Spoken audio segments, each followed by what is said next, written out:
శ్రీ సత్యసాయి జిల్లా కదిర్లో మహాత్మా గాంధీ జయంతి వేడుకలు జరిగాయి. గాంధీ విగ్రహానికి ఎమ్మెల్యే కందికుంట వెంకట ప్రసాద్ పూలమాల వేసి నివాళులర్పించారు. స్వాతంత్ర్యం వచ్చి 75 ఏళ్లు దాటిన గాంధీ సిద్ధాంతాలను పాటిస్తూ అహింసా సత్యాగ్రహ సిద్ధాంతాలపైనే భారతదేశం కొనసాగడం విశేషమని ఎమ్మెల్యే అన్నారు.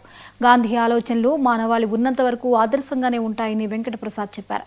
ప్రపంచంలో ఎక్కడ యుద్ధం జరిగినా గాంధేయవాదమే చివరికి నెగ్గే పరిస్థితులు ఉన్నాయని కందికుంట వెంకట ప్రసాద్ అన్నారు.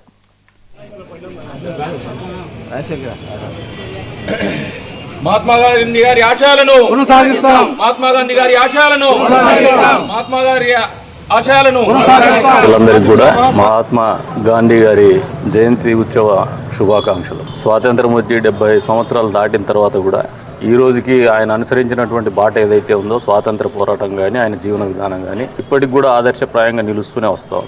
ప్రపంచంలో ఎక్కడ యుద్ధం జరిగినా మళ్ళీ గాంధేయవాదమే చివరికి కొనసాగేటువంటి పరిస్థితి. ఎందుకంటే అహింస అనేది, సత్యాగ్రహం అనేది ఇవన్నీ ఇప్పటికి కూడా ఆదర్శంగా నిలబడాల్సినటువంటి పరిస్థితులు ఉన్నాయి. సత్యాగ్రహి పాటించవలసిన నియమాలు అని చెప్పేసి అప్పట్లో పుస్తకాల్లో చదువుకున్నాం. చిన్నపిల్లలుగా స్కూలింగ్ పోయినప్పుడు మనం నేర్చుకునేవాళ్ళు. ఇప్పటికి కూడా ప్రతి ఒక్కరి జీవన విధానంలో కూడా ఆధునిక పోకళ్ళు ఎన్ని వచ్చినా కూడా చివరికి సమాజంలో గౌరవింపబడేది ఎవరంటే సత్యాగ్రహి. అంటే ఆయన ఆలోచించిన విధానం కావచ్చు, ఆయన జీవన విధానం కావచ్చు, ఇప్పటికీ కాదు మానవాళి ఉన్నంత వరకు కూడా ఆదర్శప్రాయంగా కొనసాగేటువంటి పరిస్థితులే ఉంటాయి. కాబట్టి ఆయన అందరికీ కూడా ఆదర్శనీయుడు. కేవలం భారత జాతికి మాత్రమే కాదు ప్రపంచ దేశాలకు కూడా ఆదర్శనీయుడుగా వెలుగొందుతాడని చెప్పేసి కూడా ఈ సందర్భంగా తెలియజేసుకుంటూ మరొకసారి మహాత్మా గాంధీ గారితో పాటు లాల్ బహదూర్ శాస్త్రి గారి జన్మదిన శుభాకాంక్షలు కూడా నియోజకవర్గ ప్రజలందరికీ. ఈ రోజున మనం అందరూ రాజకీయాల్లో ఉన్నటువంటి మనం కావచ్చు, వ్యాపారాల్లో ఉన్నటువంటి వీళ్ళు కావచ్చు, అందరూ కూడా ఆలోచన చేయాల్సింది ఒకటే, ఎప్పటికప్పుడు ఇటువంటి దినాలను ఆచరించడమే కాదు